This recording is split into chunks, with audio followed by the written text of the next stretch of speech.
When we compared this bomb spree to other recent incidents, we found some disturbing patterns. American citizens visiting terror hotspots and then returning home to launch these attacks. Not only do you have the New Jersey, New York bombing suspect, but there's Orlando nightclub gunman Omar Mateen, accused police shooter Edward Archer, and San Bernardino terrorist Syed Farouk. Joining me now, General Michael Hayden. He served as director of the CIA during George W. Bush's administration. He was also director of the National Security Agency during the Bush and Clinton administrations, and now he's a principal at the Chertoff Group. Great to see you, General. Thank you for being here. And so, thanks, Megan. There seems to be a pattern in terms of, these domesticated bombers, whatever we want to call them. What are you seeing? Well, yeah, Megan, but things become more clear in the rearview mirror very often than they are in the windscreen. I saw Catherine's wonderful report there, and we're beginning to spin out a lot more information of things that we're now discovering about this. But fundamentally, Megan, the challenge that the Bureau has when they investigate a man like this man is to identify not a criminal, but to try to discover what I would call the not yet guilty. And that's a really, really demanding task. And let me begin with a premise here, Megan.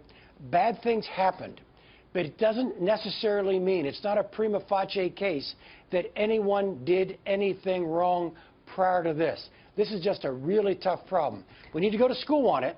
We need to take lessons learned, but we don't need to make war on institutions and people who are actually keeping us pretty safe. Well, but right, meaning the FBI, who does a great job, but, that doesn't mean there isn't room for improvement. When the average American sees the guy saying, I called him up and told him he was a terrorist, right before he told him he wasn't, who cares what he said after that? It's like, radar alert, he goes off to Quetta, where you only go if you, apparently are interested in making bombs or have some, not only, but it's a terrorism hotspot, as people like you have been saying on our air.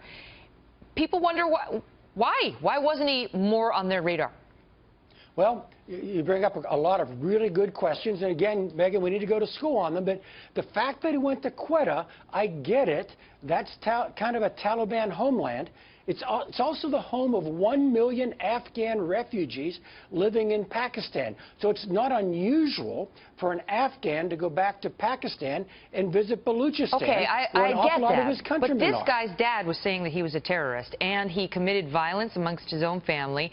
And the reports we got yesterday from the mother of this terrorist's daughter is that he hated America, he hated American culture, he started to get much more devout. These are all signs we've heard in prior terror cases. And if you're a trained FBI agent, or as you know, a trained CIA agent, you know what this means. That's somebody worth watching. It's somebody worth investigating. But again, Megan, this is more clear in retrospect than it was in prospect. And you brought up some really good examples there. And I'm hopeful, I'm confident the Bureau is going to school on each and every one of those instances. But Megan, you've got 3 really clear cases that are the numerator for the number of investigations that the Bureau did on these types of individuals. The denominator is numbered in the tens of thousands. So we're relying on Bureau officers to make some really difficult decisions. By the way, Megan, one of the things we might want to look at is the authority that the Bureau has when they begin these assessments, preliminary investigations, full field investigations. How invasive they can be is actually controlled by things that we can change. So we might want to ratchet that up a bit. But frankly, Megan, I don't mean to be too pessimistic here. This is very hard, and we may be bumping up against some of the limits of what is possible. Yeah, now we have a constitution in this country, but our friends in Israel have accepted much more erosion of their civil rights in the name of security, and we have this debate whenever there's a terror attack here, which sadly is becoming more frequent. General, great to see you. Thank you, Megan.